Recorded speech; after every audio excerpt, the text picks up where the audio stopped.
A história de cada lugar constrói uma cultura única, que pode ser expressa pela fala, pelas roupas ou pela música.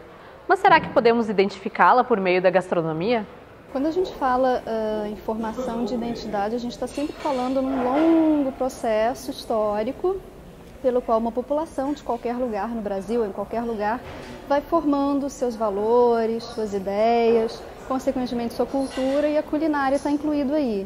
Quer dizer, isso é um longo processo que envolve formação política de um país, um processo político, questões econômicas, migrações, né? Então, na verdade, é um caldeirão de influências diferentes que vai formar uma cultura, e a identidade é sempre uma parte dessa cultura. E a culinária está envolvida tanto com essa cultura quanto com essa identidade.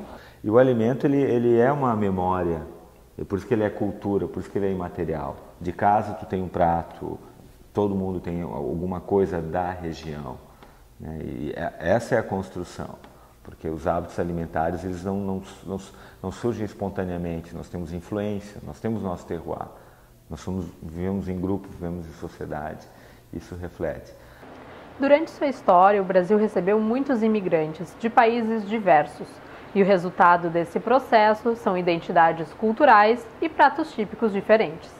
Antes da chegada dos europeus, a gente tinha diversas nações indígenas diferentes, com similaridades, mas com culturas também um pouquinho diferentes. Então, num certo local se dava mais preferência à utilização da mandioca de determinadas maneiras. Na região sul, por exemplo, os indígenas já utilizavam a erva mate. Então, começa-se já com culturas diferentes de cada uma dessas tribos indígenas.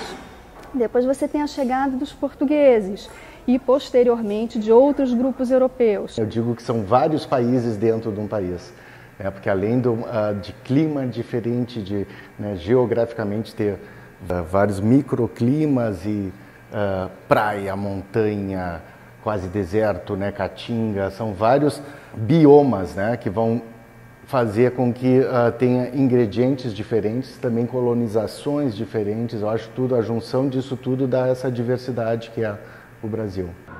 Muitos dos sabores associados ao Brasil, como o vatapá e o acarajé, são parte da herança dos negros na formação de identidade do país. Afinal, ainda na época de colonização, os indígenas e escravos compartilhavam seus ingredientes e formas de preparo com os povos europeus. Uma das maneiras pelas quais a gente entende que haja uma influência africana, da cultura africana na culinária brasileira, é talvez por via dos escravos que foram trabalhar nas casas grandes e foram trabalhar na cozinha, pelas mucamas, que essas sim foram colocadas para fazer o serviço doméstico, tinham que lidar com uma série de produtos da terra que elas não conheciam, como a mandioca. A religião toda é baseada na gastronomia, e essa gastronomia ela deve ser aprendida de forma oral, e é um longo processo de aprendizado.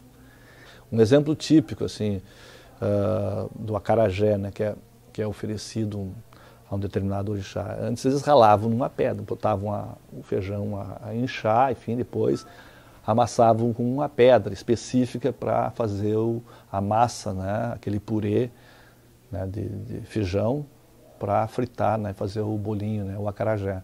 Vejo assim, na Bahia era fortíssimo isso, há uma relação grande do candomblé, uma religião que veio também com esses negros. Os santos do candomblé têm relação com os santos da Igreja Católica e com a comida, tem a comida de santo que a gente encontra aqui no sul também nos terreiros. Lá no Nordeste, no candomblé, oferecem camarão para Ogum, Aqui é um churrasco, 7 costelas que são oferecidas para Ogum, 7 costelas com farofa. Aqui, como a carestia, carência do camarão seco, ofereceram uma coisa que tinha abundância e era gostosa, o assado, o churrasco. Do churrasco ao galeto com polenta, da cuca ao doce de Pelotas. São apenas alguns dos exemplos que mostram que aqui no Rio Grande do Sul, as diferentes imigrações também deixaram marcas. A nossa cultura gaúcha não dá para dizer nem que ela é uma salada de fruta, porque na salada de fruta consegue separar a banana da maçã e tal. É um milkshake. Misturou de tal maneira que é impossível separar os elementos que sejam de contribuição italiana ou alemã. É muito difícil fazer esse processo, Quer dizer, você não tem só uma cultura, digamos, de culinária alemã. A gente tem ali uma culinária gaúcha de influência alemã. Em alguns locais, influência açoriana, ou mais portuguesa, ou mais castelhana, mas o resultado final é sempre, eu acho que muito característico dessa região. Não é mais alemão, não é mais italiano, é uma mistura que nasceu aqui. Mesmo com as fortes cozinhas regionais, alguns elementos unem a gastronomia brasileira. Essa identidade nacional da culinária é algo relativamente novo. E com tantas culturas inseridas nesse panorama, é necessário saber por onde começar a escrever a história da culinária brasileira. Faz bem parte da cultura brasileira, vários doces derivados do leite condensado. O quindim é de herança portuguesa, né? Já se fazia um doce parecido em Portugal, só que em vez de coco se usava castanhas, né? Então acho que a nossa herança cultural, nossa herança gastronômica, falar mal disso é que nem falar mal de futebol, acho, o brasileiro, né? O que une o Brasil de norte e sul é a mandioca. É a mandioca, que pode ser macaxeira, que pode ser aipim, brava ou mansa.